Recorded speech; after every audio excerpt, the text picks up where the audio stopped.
नमस्ते। कभी सोचा है कि हमारी प्लेट में जो खाना रखा है वो असल में आधा कहाँ से है?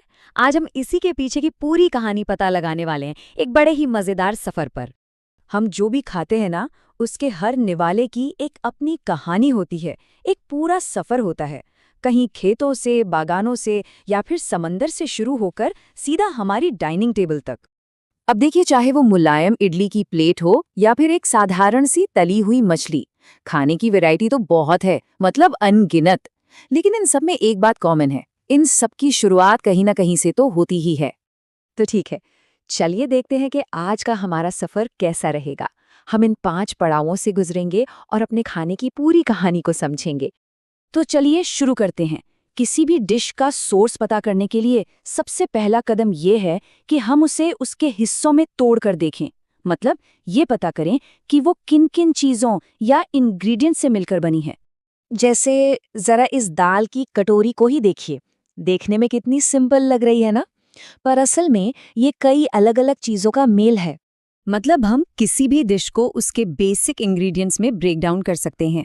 जैसे रोटी को ही ले लें, वो किससे बनती है? आटा और पानी। और दाल बनाने के लिए क्या चाहिए? कच्ची दाल, पानी, नमक, तेल या घी, और हाँ, ढेर सारे मसाले। तो इंग्रेडिएंट्स तो पता चल गए, पर सवाल ये है कि ये सब आते कहाँ से हैं? ये चीजें जादू से तो नहीं आ जाती, है ना? ये सब हमें अपने आसपास की दुनिया से ही मिलती हैं। पर कैसे? चलिए इसी का पता लगाते हैं। तो हमारे इस सफर का पहला पड़ाव है पौधों की हरी भरी दुनिया। हमारे खाने का एक बहुत बड़ा हिस्सा यहीं से तो आता है। हम रोज जो खाना खाते हैं उसमें कितनी सारी जरूरी चीजें, जैसे कि अनाज, फल, सब्जियां, ये सब इन्हीं जैसे खेतों में उगने वाले पौधों से ही तो मिलती हैं। और पता है सबसे मजेदार बात क्या है? ये कि हम इंसानों ने पौधों का लगभग हर हिस्सा खाना सीख लिया है। सच में कुछ भी नहीं छोड़ा। हम जड़ें खाते हैं जैसे गाजर, तना खाते हैं जैसे गन्ना, पत्तियां, बीज, फल, और तो और हम फूल भी खाते हैं। और कुछ चीजों को तो हम अपनी किचन में ही बदल देते हैं, जैसे कि ये सूखे बीज, इन्हें पानी में भिगोकर हम इनसे पोषक तत्वों से भरे स्प्राउट्स बना सकते हैं। और ये प्रोसेस तो जैसे कोई छोटा मोटा साइंस एक्सपेरिमेंट हो। इसमें एक सोया हुआ सा बीज एक जिंदा और पौष्टिक खाने में बदल जाता है ना कमाल? चलिए अब पौधों की दुनिया से आगे बढ़ते हैं और अपने खाने के दूसरे बड़े सोर्स की तरफ चलते हैं, यानी जानवरों की दुनिया, और देखते हैं कि वहां से हमें क्या मिलता है।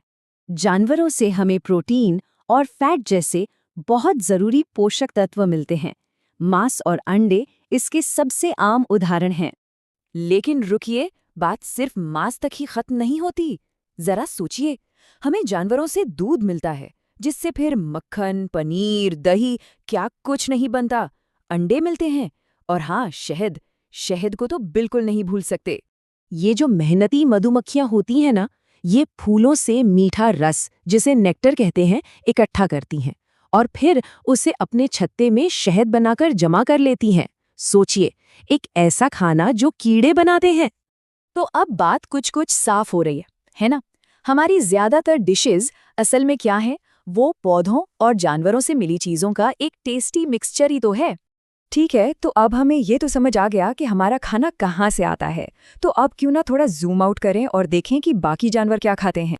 तो सबसे पहले हैं शाकाहारी, जिन्हें हर्बिवोर्स भी कहते हैं। ये वो जानवर हैं जो सिर्फ और सिर्फ पेड़ पौधे खाते हैं, जैसे कि गाय हो गई या हिरण।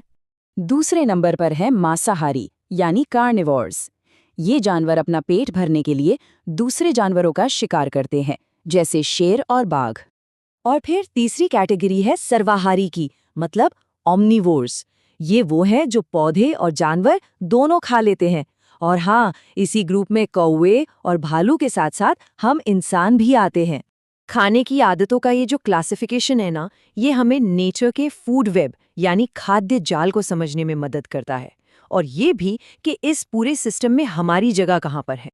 ये टेबल देखिए, ये इन तीनों ग्रुप्स को कितने साफ तरीके से दिखाता है, शाकाहारी, मांसाहारी और सर्वाहारी।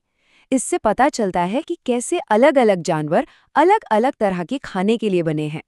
तो अब जब हम ये जानते हैं कि हमारा खाना खेतों से, जानवरों से, मतलब एक पूरे सफ़र से गुजर कर हमारी प्लेट तक पहुंचता है, तो क्या इससे हमारे खाने को देखने का नज़रिया थोड़ा बदलता है?